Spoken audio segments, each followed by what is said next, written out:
Yo, what is up, YouTube? It's your boy Bobby D back again with another hot, juicy video.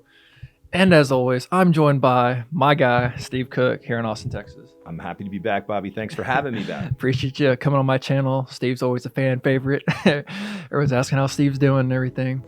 And guys, I've had my second hair transplant about 4 months ago, and I was completely bald. And before that, I made videos how I styled my hair and how I make it look all good and stuff. At least I think it looks decent, at least. And so, when I had my hair growing back, I was like, Steve, when can I, bust out the blow dryer again? And I don't know if I can still remember how to use it and everything. And so I don't, mess up my new grafts and all that. So, and besides, the blow drying part, was, when can I cut it? That was the main thing too. So I kind of wanted to get your take, when can I, style my hair, and when can I get a fresh cut after a hair transplant? Great question. So, we're all kind of scared to death to do anything to our heads after these transplants because they're very expensive. And of course, my bigger fear is that only so much hair in the back of the head, you want to mess it up, right? So, you follow the post-op instructions. You go to one of these top clinics, these top doctors. Dr. McGrath is who you went to. Great choice. Everything is detailed for the first 10 days post-op.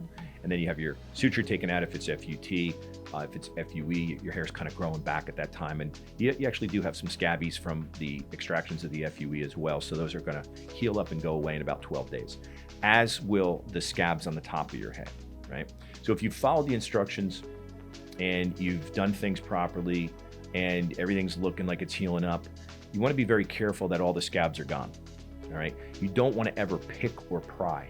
So you don't want to use your fingertips or even your fingernails. You don't want to use a comb. You want to use a light brush to comb your hair because you want to be careful you don't pick or pry off the grafts, or I shouldn't say the grafts, the scabs. Now, if you do, don't freak out because the graft isn't coming out. It's just that what you've done is, if you could imagine, you've got this cut on your knee and it scabs up because you fell off your bike when you were a little kid and it scabbed up, and then you picked it and it started bleeding again. So what did you do? You started that healing process all over again, right? So now Band-Aid has to go on, peroxide has to go on, now scabs got to start up. And that's the same thing. Okay, once the scabs are completely gone and the suture is out, if you've had FUT, you're pretty much good to go. You can go to a barber or a hair salon or whatnot and get a haircut. For those of you, maybe men, or definitely the female patients asking the questions, you want to be very careful with coloring your hair. You want to wait about 5 weeks minimum, but as long as possible, okay? Gels and all that stuff, you're good to go. 12 days, as long as there's no bleeding, no scabs that have still hung around and kind of went through that process I just talked about. You made a mistake.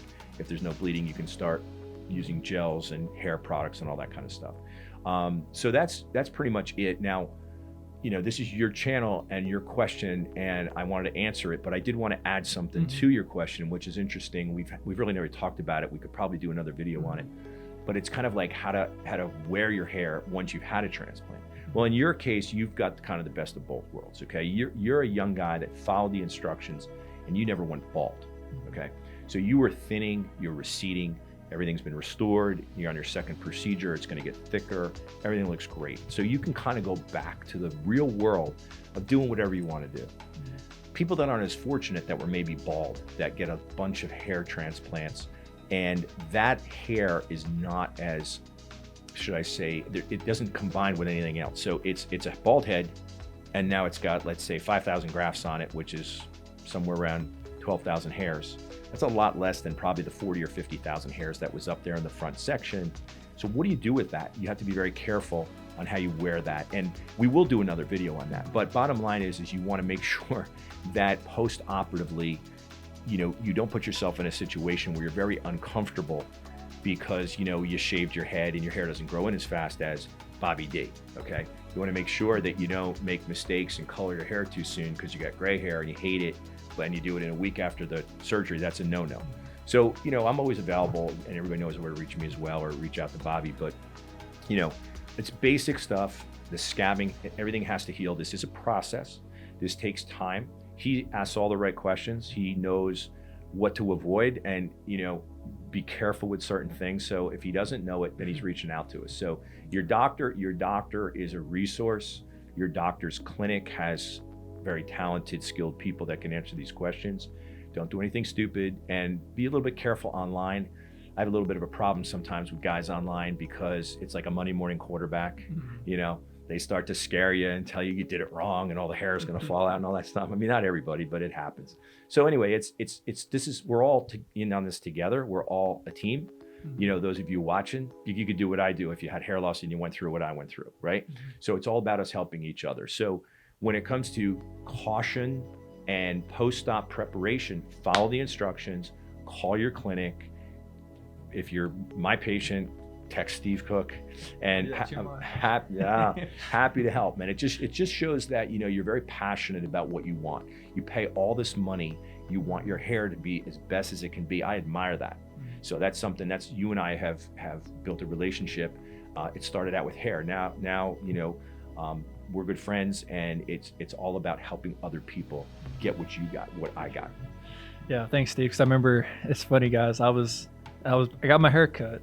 I was completely bald, guys. Y'all remember? Y'all see my videos? Completely bald, like, and then it grew back pretty fast around 3 months. I was getting a haircut, and then I was like texting Steve, like, "Hey, it's okay that I get it cut, and I put some gel in it." And I was like, "I just don't want to mess up my grafts." I'm always just paranoid, guys. I'm always paranoid. But luckily, Steve calmed me down. Then I was like, "Okay, well, if I can, put some gel in it, can I blow dry it again?" And I was like, "I'm not gonna mess it up." And Steve said, of course, it was good. And now it's basically back to where it was before. So, yeah, guys, if you have any questions, always reach out to me, or Steve Cook here at McGrath Medical, and we'll do the best we can to help you out. And as always, if you like my videos, be sure to like and subscribe, and I will see y'all next time.